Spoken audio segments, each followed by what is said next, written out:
Hey first grade, I hope you're having a great Friday morning. I'm here with your math for today, and we're going to be doing something really exciting today too.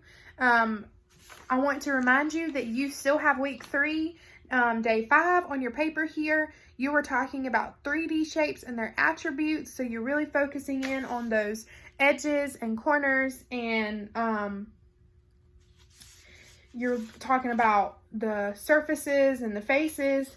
Now, one thing that I forgot to mention to you yesterday was whenever you have a shape that has a point, like our cone here, some people and a really good vocabulary word for these points is called a vertice.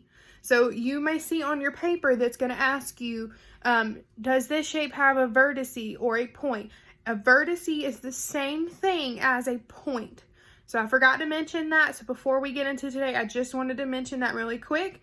And don't forget that some of our shapes have, instead of having faces, or sometimes they do have a face, like this one has a face. This is a circle face. But it also has a curved surface because it's round. And so does a cylinder. So don't forget those two things. I just wanted to clarify, make sure that we understood that. Now, one thing that's really fun about today is that we're going to kind of do the same thing that we did on Wednesday. I want you to go around your house and see how many 3D figures or three-dimensional shapes that you can find at your house. I could not find a rectangular, oh wait, no I did. I couldn't find a cone. I couldn't find a cone at my house, but I have a cone, but that would be cheating because I already know that I have those 3D figures. So I'm going to show you the things that I found. And remember that if you find your stuff and your parents take your picture and they post it on Facebook, or they post it in Class Dojo, or they send it to your teacher, that I'm going to go through and I'm going to look on their pages and you're going to get a dojo from me for going around your house and doing the scavenger hunt.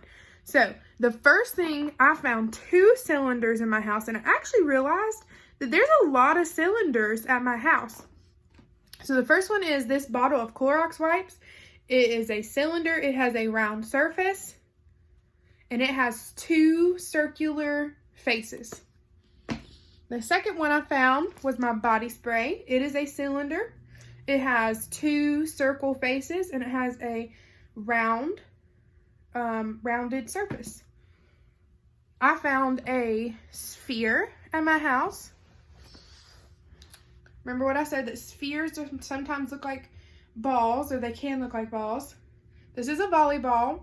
It has no edges, it has no faces, no vertices or points. So this is a sphere. And the last thing that I found was a rectangular prism. Now this one was a lot harder than I thought it was going to be, and it kind of isn't perfect, but that's okay. Got to use your imagination a little bit. But I found this. Now this is something you put a lamp in.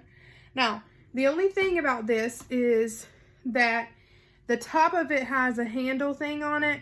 So, but if I use my imagination and I take that off, then it would be a rectangular prism, because it has 4 rectangular sides, and it has a square bottom and a square top if I take this off. But I'm not going to, because that's not mine and I don't want to break it. But I found 2 cylinders, I found a sphere, and I found a rectangular prism. Now, I did not find a cone, but hopefully you'll be able to find all of those at your house. And I couldn't find a cube either. I thought I would have a cube, but I did not have a cube. So if you can find those 2, if you can find all of them, then that would be really awesome. And you're definitely going to get some dojos. But don't forget that once you find your objects, your parents need to take your picture and put your picture somewhere on either Facebook, on our class page, or on our Class Dojo, or they can send it to me so that way I can see it and I can go and give you dojos. Now, if you're in Miss Haltom or Miss Craig's class, you're doing the same thing, and I'm going to go on your class page and I'm going to look and see if anybody's done it, and if you have, I can give you dojos too, because I have their classes under my list to be able to give you dojos as well. So I hope that you have a great time on your scavenger hunt, and I can't wait to see all of your pictures. Have a great weekend.